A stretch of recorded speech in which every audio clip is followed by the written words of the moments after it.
Gibson and Epiphone weren't playing around for NAMM this year. Look at this, a double cut Les Paul special, but with the flame top. Around 2017, Gibson came out with these, and I've always loved the look of throwing a flat maple top onto one of these, upgrading it with humbuckers, having the ABR1, and you really gotta check this out. It's got 3-ply binding along the top. You don't find that as often in electric guitars. That's the electric Spanish world. From there, you got some cool colors like Cobra Burst, which has been a lasting mainstay, but there's been custom colors. There's a blue one, slightly different versions of Sunburst. We've seen some aged ones even come out. But the big killer to this, and the reason I've never reviewed it, is $5,000 is just a lot of money to pay for one of those. So that's why I'm really excited for this new Epiphone. After nearly a decade, we're getting one of these. I mean, check it. It looks great. It's got the 3-ply binding. It's got the regular Epiphone Locktone style bridge. But otherwise, we still have the dual humbuckers, the regular pick guard.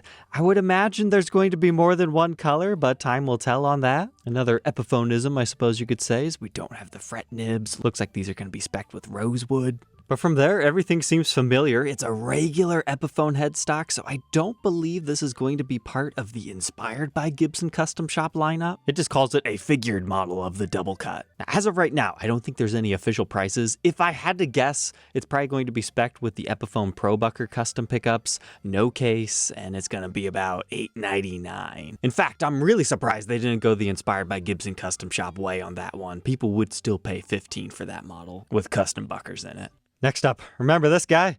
He was announced and did a small batch and then just never happened. But Gibson leaves it on the website just to tease you while they introduce more colors like cherry, racing green, and silverburst to the 80s. And you remember this episode where we saw an Epiphone version equipped with EMG pickups? Those ended up being a Guitar Center small limited batch run. There was just a few hundred and they sold out instantaneously. Well, it seems either Guitar Center jumped the gun and that's the true reason why they were pulled, or they were allowed to do that to build hype because look, it's actually an official model. I don't know if it's going to be a Gibson.com exclusive or if all dealers are going to get it, but yes, you do have a chance to get this guitar.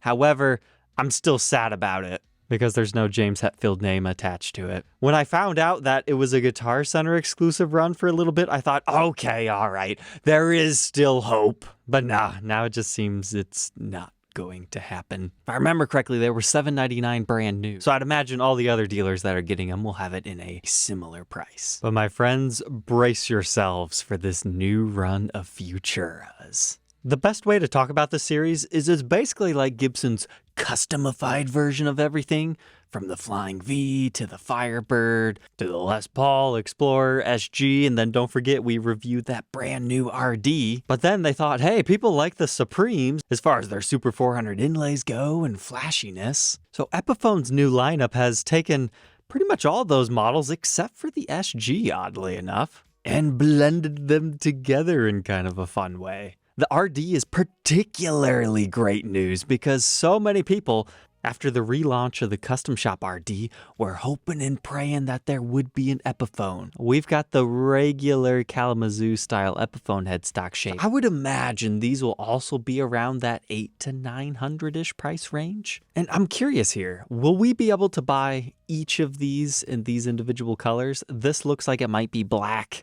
You've got orange, silver, you've got a green, and then a blue. This reminds me a lot of the 2002 Gibson Satin series. We just talked about a blue Flying V with its weird truss rod cover that turned green. A lot of those colors were borrowed from that series, but it's not satin metallic this time. We can actually see these from Mountain Music Exchange's video. They do look pretty nice. But from this angle, we can see that they're utilizing a topper over a pickup ring, so if you don't like this whole metallic look, you could remove that. The green reflecting almost makes this look like abalone, but it's probably just perloid. Something we can see from here, this is going to have the swoop just like a Supreme. As you can tell, the body cuts in a little bit right there. I don't see anything like that on the Explorer. But something else I'm noticing, the Firebird gets binding now. along its headstock. I always thought that was kind of weird that the Gibson Custom Shop version didn't have anything like that. And it's always been a hot debate ever since the Explorer Custom came out that it also did not have it alongside of its peg head veneer. So that's been fixed on this new one. It looks like they also altered the spacing of the tuners to give it slightly better string pull. Because going back to that other photo, I mean, that's not the greatest.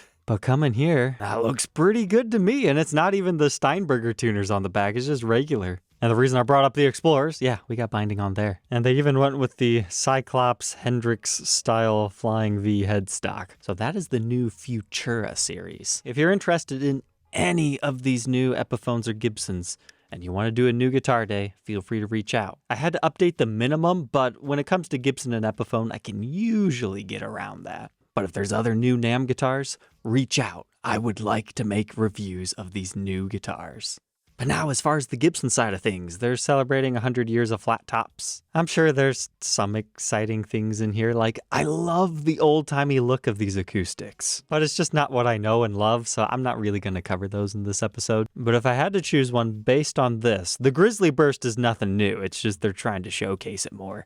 I like this old one, it's pretty cool. But they have teased some great artist signature models, starting with this one right here. What we are seeing here is a new Gary Clark Jr. ES355. Now, Gary Clark, if you're not familiar, around 2017, 2018, we had a signature SG for this artist, and it looked like it was equipped with 3 P90s, but they were slightly more special than that, so check out the episode. But there was a prototype 3 P90 Flying V done up very similarly, and I was always expecting that to be the next one, but here we were nearly a decade later, nothing. But it appears this time we're going semi-hollow. It reminds me a lot of the Vivian Campbell signature. And it kind of makes sense that he might have played one of those at one point, because that guitar came out around the same time as his, so he was probably at Gibson trying them. Maybe that's where he fell in love with it, but it's basically like a figure top silver burst in a roundabout way, but I'm sure they'll have some special pickups. Looks like we've got a Bigsby on it. Oddly enough, it looks like it might be convertible to put the stop tail on if you really want to. If I had to guess, I mean, it's an ES355, so it's going to be custom shop pricing between $8,000 and $9,000 would be an educated guess, unless they're making it crazily limited. These other semi-hollows, I don't think they're actually new. That's just the regular 330. They're just there to fill up space, I guess. But I find it interesting that Gibson's own website paid no attention to these guys over here. So once again, thank you Mountain Music for posting your video so we could all see it. Here's my commentary about it. Holy cow, holy cow. Gibson has a tendency to release one of these black and white Flying Vs about every decade, and we've been overdue for about 15 years, so they're going to do it right this time. We've got the Fender-style knobs, uncovered pickups. It looks like it's proper 70s construction. They at least got the headstock right, so this is based on the original Medallion Flying V that is painted up like that. And we can actually confirm that here. Michael Schenker 71 Flying V Collector's Edition. If I had to guess, that's gonna be a $30,000 thing.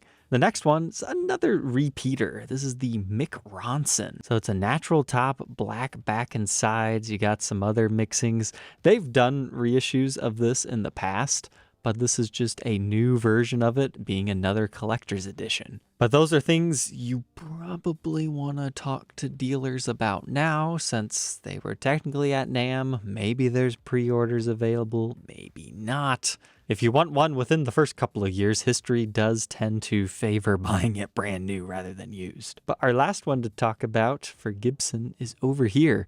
You guys remember the Double Trouble? I finally got around to reviewing it. Now there's a studio edition of it. The only thing I have against this is it's kind of boring. We already have the standard. Do we really need the studio? When they're probably gonna be, $16.99, somewhere around there. You can get a used Double Trouble for not that much more. I suppose it depends how limited it is. So overall, I would say Epiphone had a slightly stronger showing than Gibson as far as, general interest. And that's because we're not even done with the Epiphone. You think I forgot about these? We've got 2 more artist signatures coming. Does this look familiar to you? Harmonica bridge, lyre vibrola, ebony fretboard, inspired by Gibson Custom Shop. We had just reviewed the Gibson version of the Alex Lifeson ES355. Imagine my surprise when I see, the Epiphone's coming out now. I did not see that one coming. Usually when Alex does new Epiphones, they're always equipped with Floyd Roses, etc. So fantastic. That is easily going to be like a $15.99 guitar, I would imagine. And will get tons of people excited. But what I'm really excited about is this Explorer over here, Lzzy Hale. She finally returns to her roots. We get a new edition of her guitars. That's cool. It's got the raised Epiphone logo there. It's got black binding. It's super ultra sparkly. It's not the baritone I was hoping for. It's basically a new updated take on her 2018 Black Explorer, but now with a sparkly finish and being birthed under the Epiphone division. So wow. Some crazy, crazy good stuff from Epiphone and Gibson. Great job, fantastic showing, much better than last year in my opinion. Now as far as the other brands, if you know of anything exciting, feel free to let me know. Hopefully ESP did their usual thing so we can do our yearly episode on them, but that is going to be a topic for another day. Alright, Troglodytes, thank you for tuning in, and we'll catch you tomorrow on the next one. Take care.